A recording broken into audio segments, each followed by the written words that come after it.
World War heroes, real men who changed the course of history.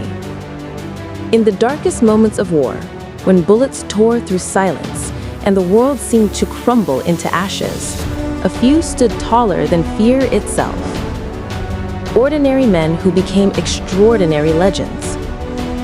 From the frozen battlefields of Stalingrad to the burning skies of the Pacific to the jungles of Burma, these are the true heroes of World War II. Not kings, not generals, but soldiers, medics, and resistance fighters who changed the course of history, often at the cost of their own lives. This is their story, the story of real World War heroes. 1. Audie Murphy, the boy who stood against an army. He was barely 19 years old, too young to vote, too small to be a soldier. But when Audie Murphy faced a German tank unit in January 1945, size didn't matter. Born in Texas, Murphy lied about his age to join the U.S. Army during World War II. What followed became one of the most famous acts of courage in military history. Near Holzwar, France, his unit was ambushed by German forces, 6 tanks, hundreds of soldiers, and overwhelming firepower. Murphy ordered his men to retreat and stayed behind alone. He climbed onto a burning tank destroyer, manned its .50 caliber machine gun, and held the line for over an hour, killing more than 50 enemy soldiers. Wounded and outnumbered, he refused to fall back. His stand delayed the Germans long enough for reinforcements to arrive. For that act, Audie Murphy received the Medal of Honor, the highest military decoration in the United States. After the war, he became a Hollywood actor, but the nightmares of combat never left him. He was a hero on the battlefield, but a haunted man for the rest of his life. 2. Lyudmila Pavlichenko, the deadliest woman sniper.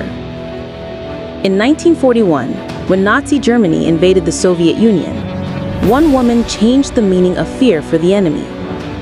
Her name, Lyudmila Pavlichenko.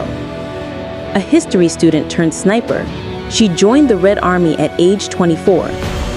Armed with her Musin Nagant rifle, she became one of the most feared snipers in history, credited with 309 confirmed kills.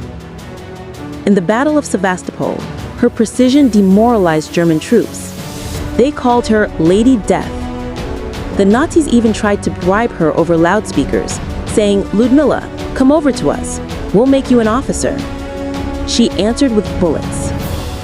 Wounded in battle, Pavlichenko later toured the United States, becoming the first Soviet citizen received by President Franklin D. Roosevelt. Her message was simple. I am only 25 years old, and I have killed 309 fascist invaders. Don't you think, gentlemen, that you have been hiding behind my back for too long? She didn't fight for glory. She fought because her home was burning. 3. Witold Pilecki, the man who volunteered for Auschwitz. Some heroes fight battles. Others walk willingly into hell. In 1940, Polish resistance fighter Witold Pilecki volunteered to enter Auschwitz to gather intelligence on Nazi atrocities. Using a false identity, Pilecki deliberately got himself arrested by the Germans and sent to the concentration camp. For nearly 3 years, he lived as prisoner number 4859. Inside, he built an underground resistance movement, smuggled reports to the Allies, and documented the horrors of mass murder long before the world believed they were happening. In 1943, he escaped, carrying with him the first detailed eyewitness report of the Holocaust, known today as the Pilecki Report.